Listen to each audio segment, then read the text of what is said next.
تم بہترین امت ہو، تم بہترین امت ہو. کیوں یا اللہ کیوں؟ ہاں ہماری تو نماز 5 منٹ کی ہے، 10 منٹ کی ہے.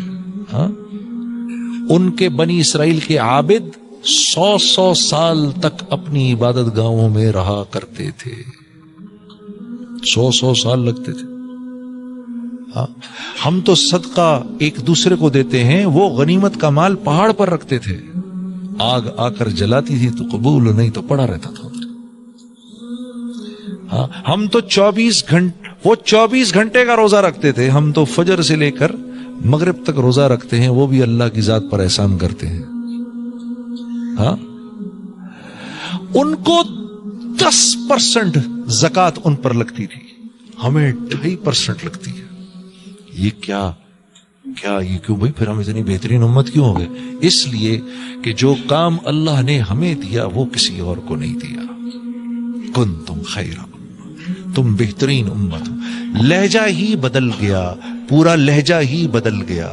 وہ ایسے تھے، تم بہترین امت ہو. یا اللہ کیوں؟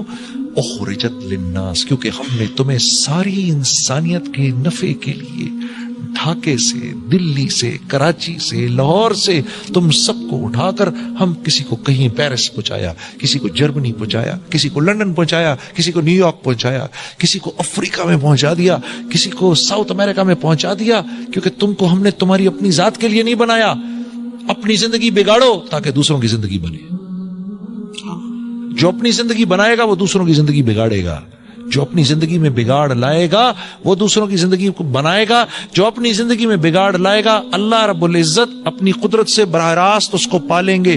چیزوں کے بغیر اس کو پالیں گے. اس کو مال کی ضرورت نہیں ہوگی، اس کو چیزوں کی ضرورت نہیں ہوگی، اس کو اسباب کی ضرورت نہیں ہوگی. اللہ کی قسم اللہ اس کو اپنی قدرت سے براہ راست پالیں گے.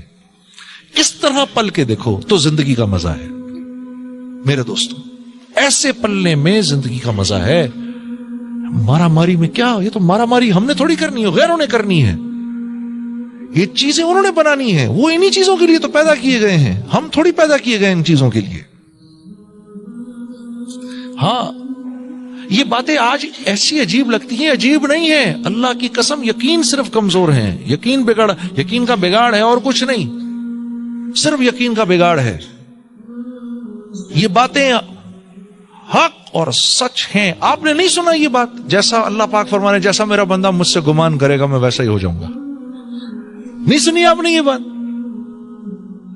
پھر کیوں نہیں مان رہا دل؟ پھر کیوں نہیں مان رہا دل؟ کیوں اس بات کو بول نہیں رہا؟ اس مجلس میں جا کے بیٹھ ہی نہیں رہا جہاں یہ بات بولی جا رہی ہے. نہ خود بول رہا ہوں نہ اس مجلس میں جا کر بیٹھ رہا ہوں. میں تو صبح کو دکان میں گھستا ہوں اور دکان کا قیدی بنتا ہوں شام تک کے لیے.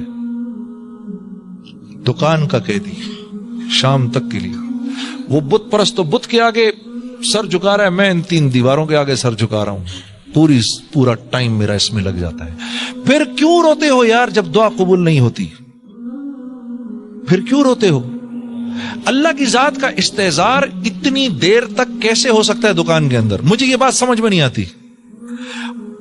9 گھنٹے دکان میں بیٹھ کر اللہ کی ذات کا استحضار کیسے ہو سکتا ہے؟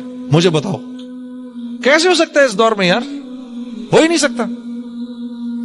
اگر مسجد والے نہیں بنو گے تو اللہ کی ذات کا استحضار ہو نہیں سکتا. ایک نماز جماعت سے پڑھی، دوسری نماز جماعت سے نہیں پڑھی، یقین مانو اپنے دل کی کیفیت کو بدلتا ہوا محسوس کرتا ہوں. ایمان کی سطح نیچے آ جاتی ہے ایک دم سے. تو جو سارا دن مسجد میں نہیں جا رہا اس کا کیا حال ہوگا؟ اس کو صرف ایک ظلم ہے اس بات کا کہ میں اللہ کا حکم پورا کر رہا ہوں. اس کو دھوکہ ہے میں اللہ کا حکم پورا کر رہا ہوں. سوچو جو ہفتے میں 1 دفعہ جاتا ہے وہ بھی 5 منٹ کے لیے 2 رکعت پڑھی اور باہر نکل آتا ہے، وہ کیا اللہ کے حکم پر چلے گا؟ اور سوچو جو مسجد جاتا ہی نہیں وہ کیا اللہ کے حکم پر چلے گا؟ چل ہی نہیں سکتا میرے دوست. اسی لیے اللہ کے نبی نے فرمایا جس کو مسجد جاتے ہوئے دیکھو اس کے ایمان والے ہونے کی ضمانت ہو. اس کے، یہ اس نمازی کے نہیں جو یہاں اس نے ادھر نماز پڑھی ادھر چلا گیا پھر وہاں یہ کر دیا وہاں یہ بول، نہیں. جو مسجد جس کو باقاعدگی سے جاتے ہوئے دیکھ رہے ہو یہ مسجد جا رہا ہے، یہ بنے گا. چاہے یہ کتنا ہی بڑا شرابی، جواری، بے حیا، جو کچھ بھی ہے یہ بن جائے گا. کیوں؟ یہ مسجد جا رہا ہے. تو میرے دوستو ایسے تو پھر بات نہیں بنے گی. پھر روتے کیوں؟ میرا یہ کام نہیں ہو رہا, میرے وہ کام نہیں ہو رہے. پھر روتے کیوں ہو؟ جب ایک آدمی اپنی ذمہ داری پوری نہیں کرتا تو پھر ذلت اس کا مقدر بنا دی جاتی ہے. ذلت اس کا مقدر بنا دی جاتی ہے. میں نے پہلے آپ سے کہا تھا ہمارے ساتھ وہ معاملہ نہیں ہے جو دوسروں کے ساتھ ہے. ہمارے ساتھ وہ معاملہ نہیں ہے. ہمیں ہماری جیسے میرا بچہ ہے نا, ایک میرا بچہ ہے, وہ نافرمانی کرے گا, میں تو نہیں چھوڑوں گا اس کو, میں تو پٹائی کروں گا اس کی, میں پکڑوں گا اس کو. ہمسائے کا بیٹا جو کرتا ہے کرتا پھرے. ہاں تو ہمارے ساتھ معاملہ اللہ کا وہ ہے. ہم ذرا دائیں بائیں ہوتی ہیں, ایک چپت آتی ہے اوپر سے, اے خبردار ادھر نہیں جانا تم نے. پھر لوگ اگر کوئی یہ کہے کہ یار باپ بڑا سخت ہے, یار یہ تو بڑا سخت باپ ہے, یہ بات ٹھیک ہے؟ نہیں, اس کی سختی نے تو کل اس کے کام آنا ہے. اس کی سختی نے کل اس کے کام آنا ہے. یہی معاملہ اللہ کا اس امت کے ساتھ ہے. اللہ رب العزت نے ہمارے نبی صلی اللہ علیہ وسلم سے جاتے وقت یہ بات اللہ پاک نے ہمارے نبی کو ضمانت دی تھی کہ ہم آپ کے بعد آپ کی امت کو اکیلا نہیں چھوڑیں. ہمیں اللہ نے اکیلا نہیں چھوڑا.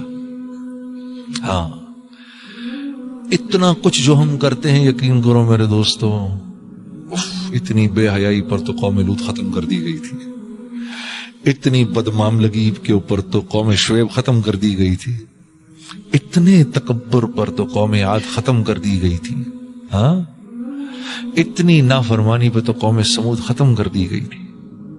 ہاں, ختم کر دی گئی تھی یہ لوگ. اتنے تکبر پر تو آل فرعون مٹا دیے گئے تھے. ہمارے ساتھ وہ معاملہ نہیں ہے. ہاں, ہمارے ساتھ وہ معاملہ نہیں ہے. ہمارے ساتھ تو فضل ہی فضل کا معاملہ ہے.